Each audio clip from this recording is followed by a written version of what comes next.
Hey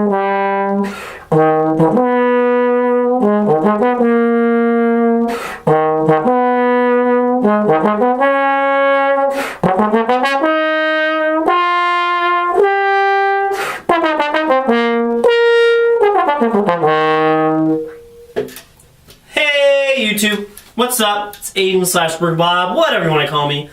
I'm here back again with a couple videos today.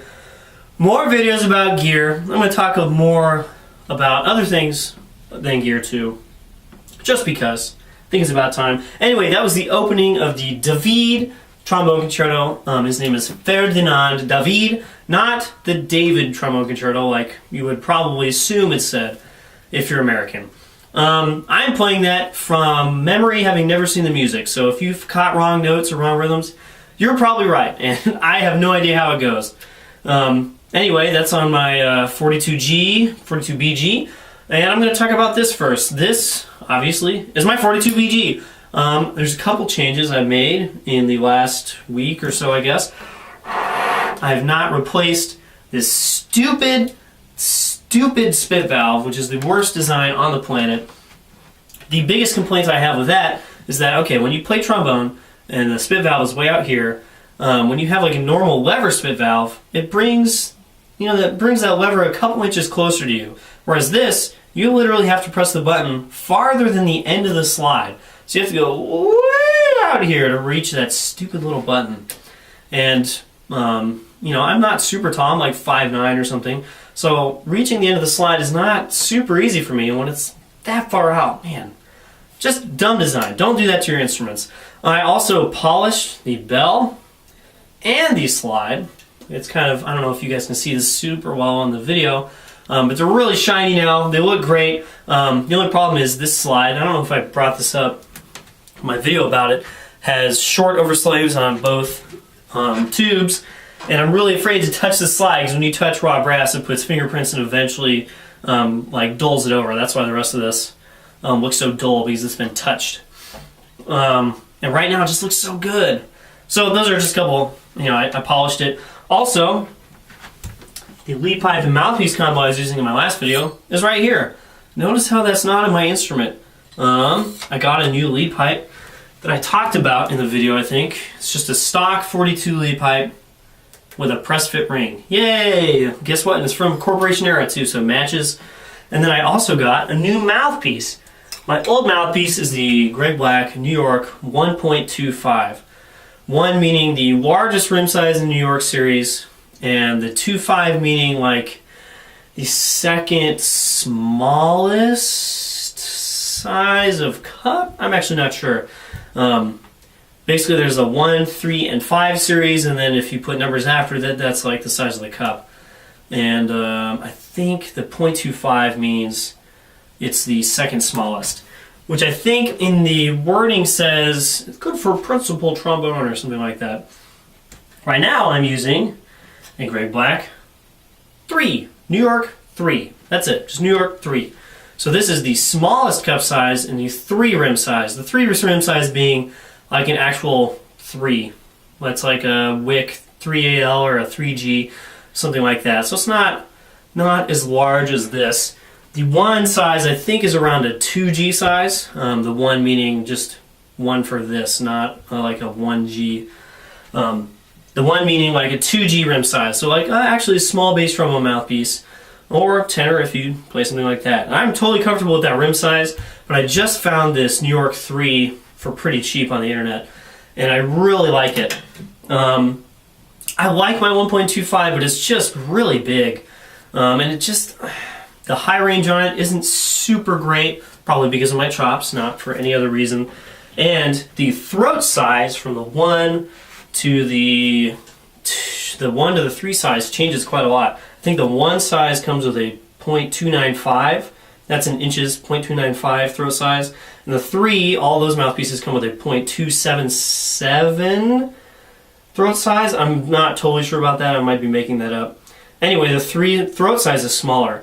And for an instrument like this, that's designed to be played with, not quite this large of a mouthpiece, I think the smaller throat kind of dials it back to, oh hey, this is kind of designed for the size of mouthpiece, even if it's still probably a lot larger than anything that would have been around at the time. And that just means the horn responds better. Playing that David excerpt was actually pretty easy. On my 1.25 and even on the old lead pipe, I probably would have cracked the high B flat, and then the run down from that would have been even dirtier than I just played it, which was probably not super great. So that's pretty neat. I want to take just a little time at the end of this video to talk about things that manufacturers like to say about their stuff. So if you Google Greg Black, New York, it'll probably auto-complete it to Greg Black, New York mouthpieces or something. And you can look at what he has said about his mouthpieces. And it basically runs down the 1 series, the 3 series, and then the 5 series. And each one goes from just the straight up number, which is like I have the 3, it just says number. And then this, and then it goes to the 0.25, 0.5. I think there's a 0.75, and I'm not really sure how it goes on after that. But there's a bunch of words after that that it kind of explain, ooh, this is good for this, etc. For instance, about the 3, about the straight up number sizes, because all the descriptions are the same per series, about the straight up number with no decimal after it, it's like good for soloing. And like, I agree, I think this is alright for soloing if I were a tenor trombone soloist, but I don't think it's not suitable for other things. I feel like it's still pretty large. I feel like I could fit in a section with this. For the 0.25, I think it says good for principal trombone or something like that. I actually can't remember exactly what it says. And this mouthpiece is really, really big. I mean, I feel very comfortable playing second trombone on this with someone else playing pretty large equipment on first. I feel like if I were a principal trombone player, this would probably be too big. And of course, I'm talking about me, but I feel for the average principal player, this is probably still pretty big. And then after that, it keeps going. The sizes keep getting bigger. And the second trombone mouthpiece is like 3 more sizes down. And it's just like way huge and super deep. And I just can't even imagine people playing tenor trombone on these mouthpieces. So why does Greg Black say this about his stuff? Well, you'll notice if you read any kind of like advertising copy, which is, you know, what that really is, it's not an accurate descriptor so much as I need to sell these mouthpieces and this is a good way to do it. If you read any kind of that for mouthpieces or horns, you'll notice a bunch of stuff that's like, really? Do you really mean that? You think that's true? The famous one, of course, is Bach saying the Teutonic sound quality about the 6.5 AL or something like that, which was probably written in like the 50s about the 6.5 AL and has just carried on to this point. Teutonic meaning German, which means we want to sound like we're playing German horns or something. Like, it doesn't really make sense. It's super old-fashioned, and it's not even necessarily true, if it ever was. So just these little blurbs that they say about mouthpieces, and you can notice this about any sort of things, like the Bach 50 bass trombone is made for a large, dark, round, symphonic sound. All these descriptors that don't really mean anything, but just make it sound, ooh, yeah, I want to sound like that. They just kind of let you fill it out yourself and go, ooh, yeah, I would sound great on this instrument. But it doesn't really mean anything. And my point is not so much to trust the advertising copy about any mouthpiece, about any instrument, about anything really, but to try the things yourself. I got this because I knew the New York series is the Alessi series, and they have a large rim, they have a pretty deep cup and a kind of open throat, and they're pretty good for people that have developed chops, or maybe me, I have semi-developed chops and I play bass trombone, and I have a hard time finding a good tenor trombone mouthpiece. I kind of picked it up because of that, and I played it on a few horns at ITF, and I was like, I can play this, it sounds like tenor trombone, it's not hard to play, I'll buy it. I didn't buy one sight unseen. I probably would have because I'm like that, but I didn't.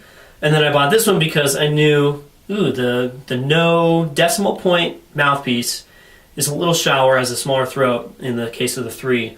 That might work better for my instruments, so I went this route, and hey, so far it's worked. I'm not sure if it's going to keep working. But I tried these things out. And Bach's, I've tried a lot of them out before I got one. I didn't go online and check out a bunch of horns and look at the advertising copy and go, yes, I want to have a dark, round Teutonic sound, I'm going to buy this trombone. I went and tried a lot of them and ended up with the ones I got. Of course, I did that in a kind of roundabout way that most people don't, but just so you guys get the idea. Don't always trust the advertising copy, especially in the case of these. See you guys next time.